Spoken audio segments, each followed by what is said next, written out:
Hello children, this is Miss Tanushri and I will be explaining part 3 of chapter 1, which includes interpretation of topographical or topo sheets, profile of survey map 45D by 7 and natural vegetation. Let's see to this topic, interpretation of topographical or topo sheets. The study or interpretation of a topo sheet can be done under the following heads.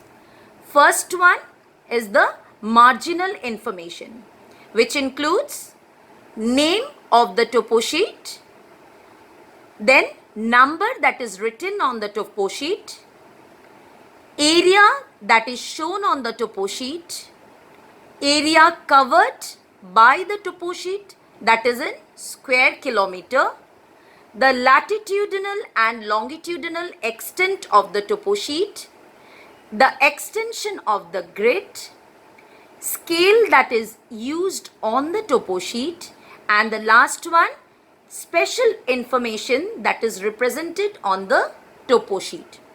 Second one is the relief features and drainage, which includes contour intervals on the topo sheet, physical divisions that are represented on the topo sheet, description of different relief features in each physical division.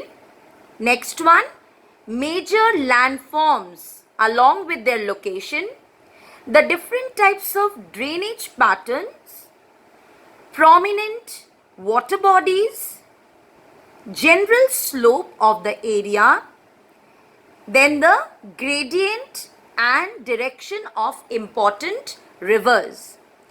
Third one is prominent land uses, which includes various types of natural vegetations represented on the topographical map, the distribution pattern of different types of natural vegetation. Third one, major types of possible land uses. And the last one, major types of occupations that are possible in the region or the main sources of livelihood. That includes lumbering, livestock raising, farming, mining, industries, etc. Fourth one is the means of transport and communication.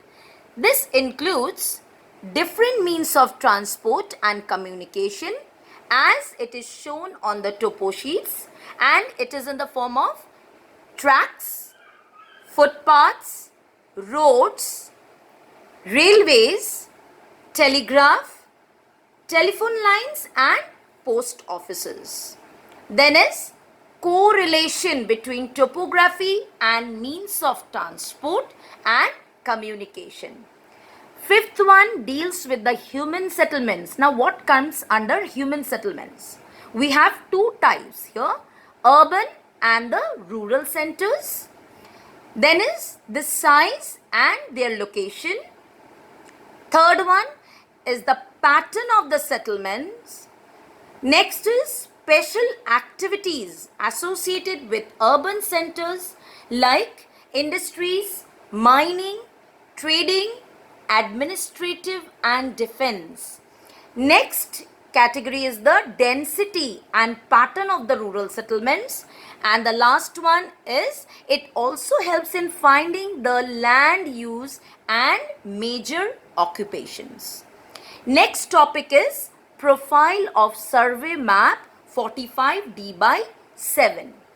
Now this description of this particular area that is covered by survey sheet number 45D by 7, it represents Gujarat and Rajasthan, district Banaskantha and Sirohi, location that is the latitudinal and longitudinal extent is latitude is 24 degree 20 minutes north, longitude 72 degree 25 minutes east.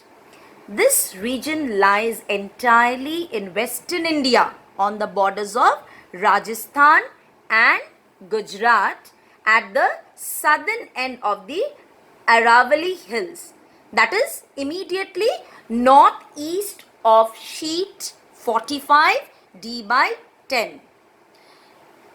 First one is the relief. The area is mainly plain except for the east central region where the hills arise to almost 500 meters.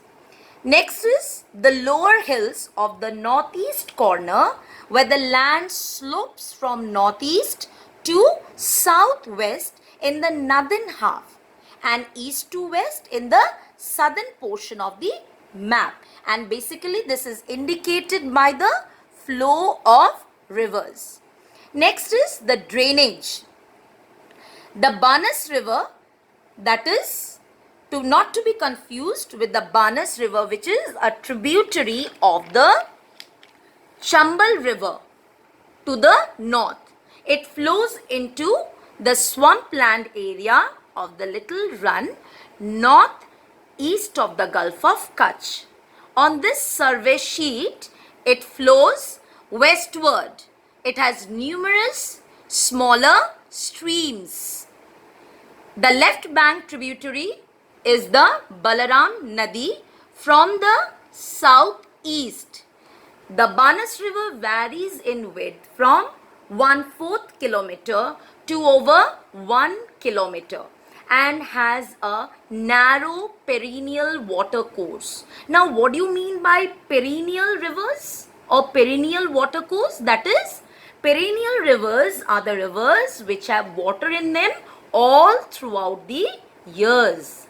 The dry portion fills in during the rainy season. That means we can say that there exist seasonal rivers.